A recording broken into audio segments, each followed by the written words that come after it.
Andrew Berry was on the Bark Tank, Cleveland Browns YouTube, talking about the new hire, Mike Bloomgren, offensive line coach, who was former head coach at Rice.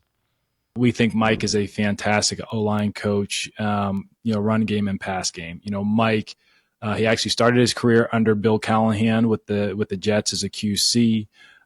Went to Stanford, was David Shaw as one of his very first hires, implemented a lot of new things, both from a protection standpoint and a run game standpoint in Palo Alto with those great teams. One of the few O-line coaches who's parlayed that into a head coaching position, which he did at Rice, made them bowl eligible for the first time in forever.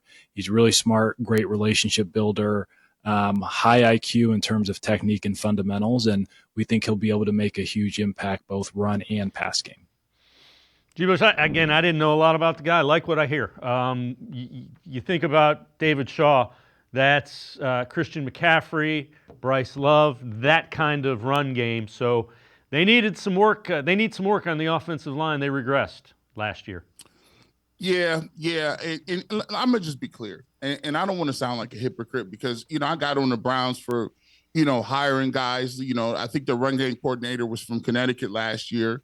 And I talked about how I didn't like a guy coming from Bill Callahan to not have NFL experience. Now, Bloomgren has some NFL experience, as Andrew Berry just pointed to, in coming up under Callahan as a quality control type guy. Look, listen, I don't know if this is going to be a home run. I know for a fact that I like the fact that he's a motivator. He's a fiery individual. And if Kevin Stefanski and Andrew Berry to be laid back guys, I think that they need assistants around him to be those guys that are football in your face, tell it like it is, getting guys together type coaches. You need those. It can't be a situation where it's Camp Cupcake or guys thinking that this is a resort. To me, if Kevin Stefanski and Andrew Berry are coming back, I'm looking at it as a situation where, look, I need them to take a hold of the conversation, and then they need to stand and prove and be the face of whatever it is. They got brought back. They need to fix it. They need to get the offensive coordinator. They need to get the offensive line together. They need to get the special teams together. So for me, the thing that I'm waiting to see is, they could bring anybody in. I'm waiting to see what they're going to do with that. And I'll give them the benefit of the doubt and say that those guys brought in the right people.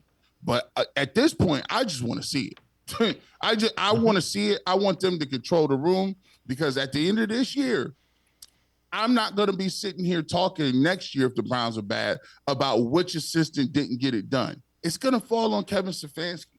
It's going to fall on him. You are the face of this thing. You're the face of it. We've got rid of quarterbacks. We've got rid of offensive coordinators and Dorsey and line coaches and all this other stuff. What I want you to do is I want them to put a stamp on what it is that they want to do offensive-wise, their coaching staff, and then live with them results, because there's no more passing the buck this year. Yeah, no, there can't be. They're on the clock. Both of them. Andrew Berry's on the clock too. This draft, this draft. I mean, you gotta get an infusion of talent, especially on the offensive side of the ball in this draft. I couldn't agree with you more.